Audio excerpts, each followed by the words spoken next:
Assalamualaikum warahmatullahi wabarakatuh. Saya Fadila Zulfikri, NIM 1804248 akan menjelaskan bagaimana cara menguji korelasi parsial dan korelasi berganda dengan menggunakan SPSS. Di sini saya telah menyediakan data yang akan saya uji korelasi parsial ataupun korelasi bergandanya. Yang pertama yaitu korelasi parsial, di mana data yang saya sediakan terdiri dari 3 variabel, yaitu variabel IQ, IPK, dan motivasi. Langsung saja ke aplikasi SPSS-nya. Kita klik variable view. Kita ganti namanya menjadi judul dari variabel-variabel yang ada pada data tadi, yaitu IQ, IPK, dan motivasi. Pada bagian desimal, kita ganti IQ dan IPK menjadi 0.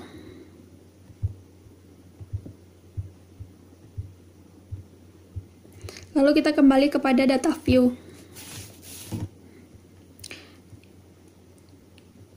Selanjutnya kita copy data yang telah kita sediakan tadi dari Microsoft Excel ke SPSS.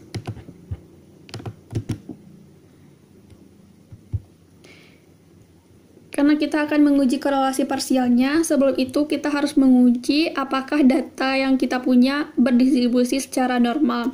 Karena salah satu asumsi dasar dari korelasi parsial yaitu data harus berdistribusi normal dengan cara klik Analyze, Descriptive Statistic, lalu klik Explore. Selanjutnya kita pindahkan bagian IQ, IPK, dan motivasi kepada kolom Dependent List. Lalu klik Plot. Centang bagian Normality Plot with Test. Lalu klik Continue. Selanjutnya klik OK. Data berdistribusi normal apabila data tersebut memiliki nilai signifikan lebih dari 0,05. Caranya melihat tabel test of normality, kita lihat bagian signifikan. Dari ketiga data tersebut dapat kita lihat bahwa nilai signifikannya lebih dari 0,05. Jadi dapat kita tarik kesimpulan bahwa data yang kita uji adalah data yang berdistribusi secara normal. Selanjutnya kita uji data tersebut, kita uji korelasi parsialnya dengan cara klik Analyze, lalu klik Correlate, lalu Path Partial. Kita pindahkan IQ dan IPK ke kolom variabel, sedangkan motivasi sebagai controlling for. Klik Options, lalu checklist bagian yang ini dan ini, lalu klik ini. Selanjutnya Continue. Oke.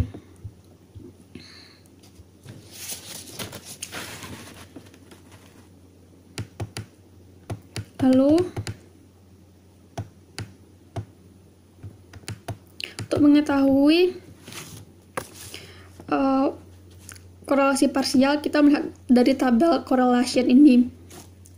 Tabel tersebut menunjukkan hubungan antar variabel sebelum dan sesudah dimasukkan variabel kontrol, di mana variabel kontrol pada data tersebut yaitu motivasi. Untuk memaknai tabel ini, kita harus melalui 3 tahapan. Yang pertama yaitu menentukan rumusan hipotesis dengan ada 2 rumusan. Yang pertama yaitu H0 atau hipotesis 0 apabila hubungan antara IQ dan IPK dengan motivasi sebagai variabel kontrol tidak signifikan. Yang kedua yaitu HA atau hipotesis alternatif apabila hubungan antara IQ dengan IPK dengan motivasi sebagai variabel kontrol signifikan. Dasar pengambilan keputusannya yaitu apabila nilai signifikan besar dari 0,5 maka H0 diterima dan HA ditolak. Sedangkan apabila nilai signifikasi kecil dari 0,5 maka H0 ditolak dan HA diterima. Yang selanjutnya yaitu pembahasan output.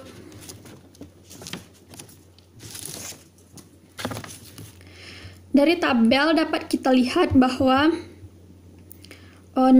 bagian yang pertama yaitu bagian not A menunjukkan nilai korelasi atau hubungan antara variabel IQ dan IPK sebelum dimasukkan variabel kontrol, yang mana variabel kontrol yaitu motivasi. Dari output diketahui nilai koefisien korelasi sebesar 0,832 serta nilai signifikan adalah 0,001 yang kecil dari 0, maka dapat disimpulkan adanya hubungan yang positif dengan signifikan antara IQ dan IPK tanpa adanya variabel kontrol. Selanjutnya kita lihat tabel output kedua bagian motivasi. Menunjukkan nilai korelasi antara variabel IQ dengan IPK setelah memasukkan motivasi sebagai variabel kontrol. Dari output tersebut dapat diketahui nilai koefisien korelasi sebesar 0,626 dengan nilai signifikan sebesar 0,039 yang berarti kecil dari 0,5, yang berarti hubungan antara IQ dan IPK dengan motivasi sebagai variabel kontrol adalah signifikan. Kesimpulannya yaitu berdasarkan pembahasan output tadi diketahui bahwa kehadiran variabel motivasi sebagai variabel kontrol berpengaruh terhadap hubungan antar variabel IQ dengan variabel IPK. Dengan demikian dapat disimpulkan bahwa variabel IQ bukan satu-satunya variabel yang menentukan IPK karena ada variabel lain yang juga berhubungan dengan IPK yaitu variabel motivasi. Selanjutnya yaitu uji regresi berganda. Di sini saya juga telah menyiapkan datanya, di mana terdiri dari 3 variabel yaitu motivasi, minat, dan prestasi. Langsung saja kita ke aplikasi SPSS-nya. Kita rubah lagi variabel view menjadi motivasi, minat, prestasi. Desimalnya menjadi 0. Kembali ke data view.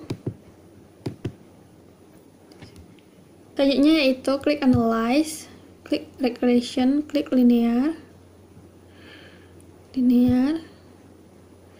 Jika seperti ini, motivasi dan minat kita masukkan kepada tabel independen, sedangkan prestasi kepada kolom dependen.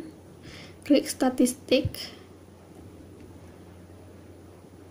klik R square change, lalu klik continue. Selanjutnya oke. Cara melihat datanya yaitu model summary pada tabel. Berdasarkan tabel model summary diketahui bahwa besarnya hubungan antara motivasi dan minat terhadap prestasi dengan koefisien korelasi yaitu 0,916. Hal ini menunjukkan pengaruh sempurna, sedangkan kontribusi variabel motivasi dan minat terhadap prestasi adalah 83,9%, sedangkan 16,1% ditentukan variabel lain. Kemudian untuk mengetahui tingkat signifikan koefisien korelasi ganda diuji secara keseluruhan. Hipotesis yang diajukan dalam pembahasan ini adalah hipotesis 0, yaitu apabila motivasi dan minat tidak berhubungan dan signifikan terhadap